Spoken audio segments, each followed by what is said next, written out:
Assalamualaikum warahmatullahi wabarakatuh.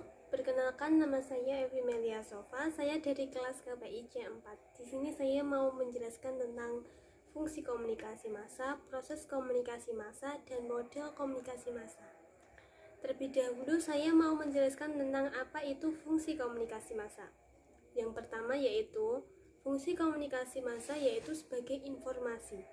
Informasi maksudnya menyampaikan informasi secara cepat kepada khalayak melalui media massa merupakan fungsi pokok dari komunikasi massa.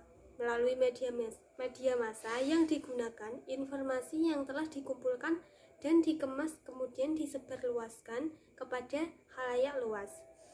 Dan yang kedua adalah sebagai hiburan. Maksudnya sebagai hiburan yaitu hiburan juga merupakan salah satu fungsi lainnya dari komunikasi massa. Yang menggunakan media massa, kita tahu bahwa unsur hiburan yang paling nyata dan menonjol dalam media massa terdapat pada TV jika dibandingkan dengan media massa. Dan yang ketiga yaitu fungsi pengawasan yang dilakukan oleh media massa adalah untuk mengontrol aktivitas masyarakat secara keseluruhan.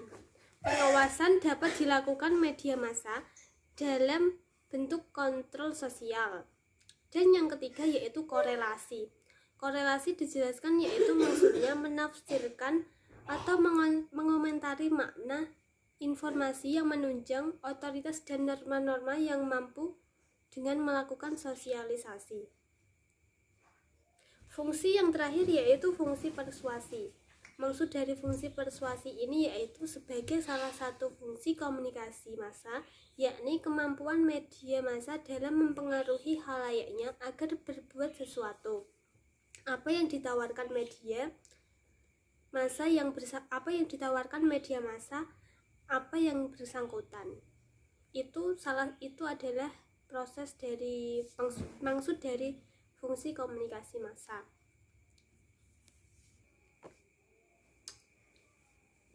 Yang selanjutnya yaitu model dari komunikasi massa. Di sini saya mau menjelaskan tentang model komunikasi massa menurut para ilmuwan atau ahli-ahli sejarah. Menurut Aristoteles menerangkan bahwa tentang komunikasi massa dalam bukunya Retorika, yaitu bahwa setiap komunikasi akan berjalan jika terdapat 3 unsur. Yang pertama yaitu pembicara, yang kedua pesan, dan yang ketiga yaitu pendengar. Dan yang selanjutnya menurut Suranto, proses komunikasi ialah langkah-langkah yang menggambarkan terjadinya kegiatan komunikasi.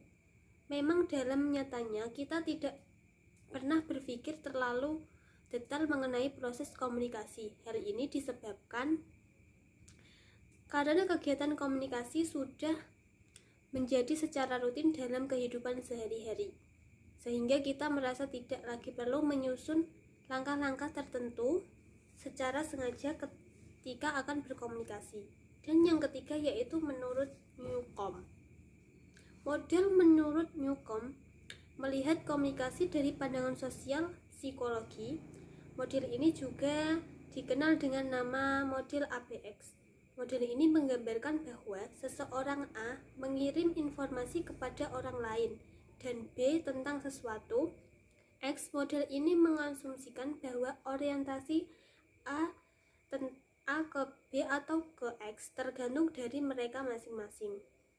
Dan yang menurut Laswell, model ini menggambarkan komunikasi dalam ungkapan who, say, what's in which channel to, who, with, what effect, atau dalam bahasa Indonesia adalah siapa mengatakan apa dengan medium apa kepada siapa berpengaruh apa. Model ini menjelaskan tentang proses komunikasi dan fungsinya terhadap masyarakat. Yang pertama yaitu saya akan menjelaskan apa itu proses komunikasi massa.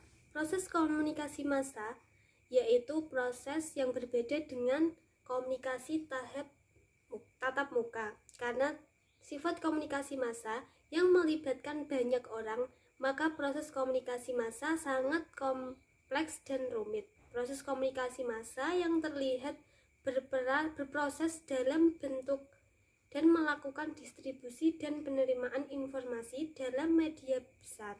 Jadi, proses komunikasi massa melakukan distribusi informasi kemasyarakatan dalam jumlah yang besar.